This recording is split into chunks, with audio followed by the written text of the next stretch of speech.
El gobierno uruguayo está orgulloso de su gestión. Esta semana el presidente José Mujica, en su programa radial, destacó el crecimiento económico obtenido producto de las inversiones. Sin embargo, se mostró preocupado por la inflación.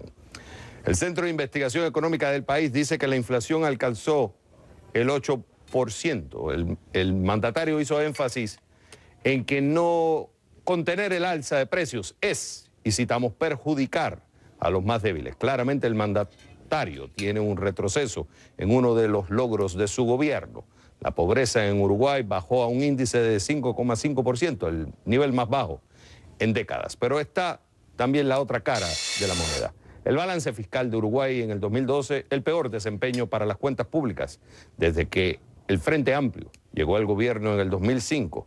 El déficit fiscal uruguayo cerró en el 2012 en 2,8% del Producto Interno Bruto. Estamos hablando de unos 1.353 millones de dólares, con lo que alcanzó el peor registro para las cuentas públicas desde el 2003. El gobierno atribuyó este resultado en parte a factores extraordinarios como la sequía. Bueno, es una situación compleja y la pregunta es si está preparada la economía, el país, el gobierno para resolverla. Mateo Seré es economista de la Universidad de la República de Montevideo, o de la Universidad de Montevideo, debo decir, profesor de la Facultad de Economía de esa universidad, y se encuentra con nosotros para discutir la situación y para ver si el modelo que viene implementándose con éxito funcionará para resolver los desafíos inmediatos. Mateo, un gusto saludarte, bienvenido a este espacio. Desde el año 2002, cuando cierra la crisis, bueno, pues Uruguay ha sido una historia de éxito, pero ya tienes aquí estos componentes que son preocupantes para el gobierno e incluso para el Fondo Monetario Internacional. ¿Qué se le viene al gobierno del presidente Mujica este 2013 como el reto principal? Bueno, ¿qué tal? Buenas noches, Gabriela. Buenas noches, Javier. En realidad, retos hay muchos. Ustedes nombraron algunos. La pobreza está en un nivel muy bajo, pero sin duda continuar con su baja es una tarea que hay que encarar. La indigencia, aquellas personas que no tienen un ingreso suficiente como para poder alimentarse. La meta del gobierno es que se elimine al fin del periodo y sin duda eso es una cosa que parece que se puede alcanzar.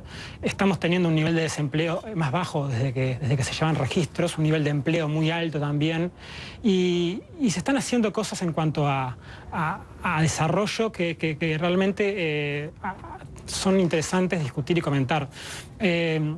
La brecha tecnológica que hay con los países desarrollados, con las economías centrales, sin duda es muy alta y de a poco el gobierno está entendiendo y estamos de a poco comprendiendo como país que apostar a la innovación, apostar a la tecnología es una cuestión realmente importante.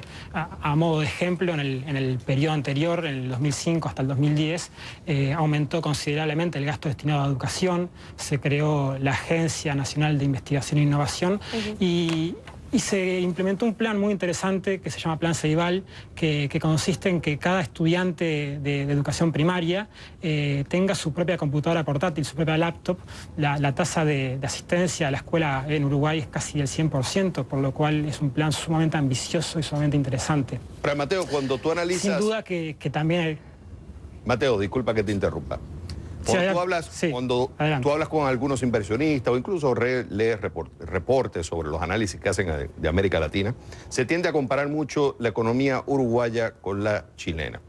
Aunque cada economía tiene sus retos, no hay que negar que la economía chilena también tiene sus retos, pero también hay que reconocer que la economía chilena da mucha estabilidad. Y se tiende a comparar la economía chilena con la uruguaya. Primero, para ti, ¿es una comparación justa? Y segundo, si es así, ¿qué explicación tú darías al éxito de, vamos a llamarlo de alguna forma, si se puede llamar, el modelo uruguayo? Bien, es una comparación interesante porque Chile es un país que ha tenido un desempeño económico muy bueno en los últimos años. Sin duda hay que notar que Chile eligió caminos que Uruguay no eligió. En el caso, por ejemplo, de la inserción internacional, clave en cualquier estrategia de desarrollo, Chile optó por no ser parte del Mercosur, Uruguay sí, por poner un ejemplo. También se suele comparar mucho Uruguay con Nueva Zelanda, dos economías muy similares en cuanto a territorio, en cuanto a clima, etcétera. ¿Qué retos tiene el Uruguay? Bueno, sin duda seguir apostando a esto de la innovación y la tecnología. para arrancar. Segundo, seguir apostando al crecimiento de la inversión. La inversión, según el gobierno, ha sido uno de los grandes objetivos de este gobierno y del anterior, como motor para la creación de empleo y también como forma de entrada de capitales. Sí. Entonces, seguir apostando a la inversión, sobre todo la inversión extranjera directa, que es una cosa que ha crecido mucho en los últimos años, es muy importante. Eso se ha dado y ha crecido en parte por el clima que hay macroeconómico, estabilidad macroeconómica, como no se daba hace mucho tiempo en el país, reglas de juego ahí no van claras, a expropiar una empresa, seguridad, por ejemplo. transparencia. Claro. Ahí no te van a nacionalizar una empresa. Tenemos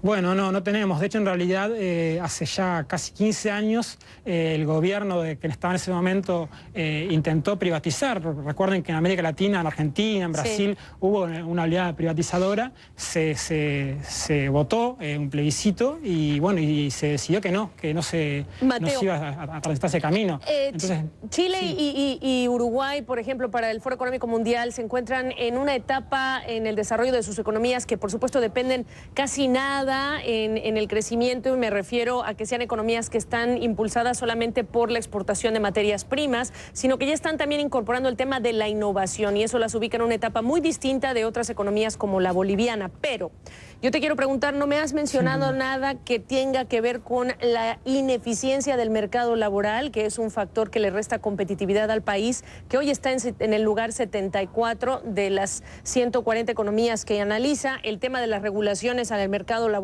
que son restrictivas, la burocracia, el tema de las tasas fiscales, por mencionarte 3 factores que hoy día le están restando competitividad. ¿Qué me dices de estos factores en el modelo uruguayo? Bueno, en cuanto al mercado laboral, en realidad lo que los economistas y analistas comentan, y el gobierno y la oposición también, es que estamos teniendo niveles de desempleo sumamente buenos. Si yo tuviese que comentar un problema del mercado laboral uruguayo, no iría a la regulación, sino que iría, por ejemplo, a una cosa que se da también en toda América Latina y trasciende el continente. Por ejemplo, los problemas que tienen las mujeres para conseguir empleo por sobre los hombres. El desempleo es casi el doble por ser mujer que por ser hombre. O, por ejemplo, el tema de el problema que tienen los jóvenes para conseguir empleo. El desempleo es enormemente mayor cuando hablamos de gente que tiene estudiantes, personas que tienen 14 a 19 años, que si tienen más de 50. Y ni que hablar si discriminamos por nivel educativo. Entonces, si yo fuese parte del equipo económico, me abocaría más a seguir trabajando por solucionar esas ineficiencias, esas inequidades que se dan en el mercado laboral. La regulación en realidad es una cosa bastante interesante. El salario está creciendo, el salario real está creciendo y está creciendo mediante acuerdos. Recordemos que en Uruguay desde el 2005 tenemos los consejos de salario, que son ámbitos tripartitos en los cuales empleados, empleadores y el gobierno buscan fijar los salarios y que quisiera comentar una cosa que es muy interesante. En América Latina tenemos sectores que son muy postergados, por ejemplo el sector rural y los trabajadores domésticos. Esos 2 sectores son parte de los consejos de salario y en realidad se reúnen y negocian y llegan a acuerdos. Entonces, o sea, son retos. Uruguay presenta retos y presenta oportunidades. No los vamos a descubrir todos en 6 minutos de televisión, pero al menos tú nos ayudaste a abrir la puerta, está claro. Tú al menos nos ayudaste a abrir la puerta de seguir haciendo un análisis exhaustivo de una de las economías más importantes de la región. Mateo Seré, economista de la Universidad de la República en Montevideo. Gracias por estar con nosotros. Muchas gracias a ustedes.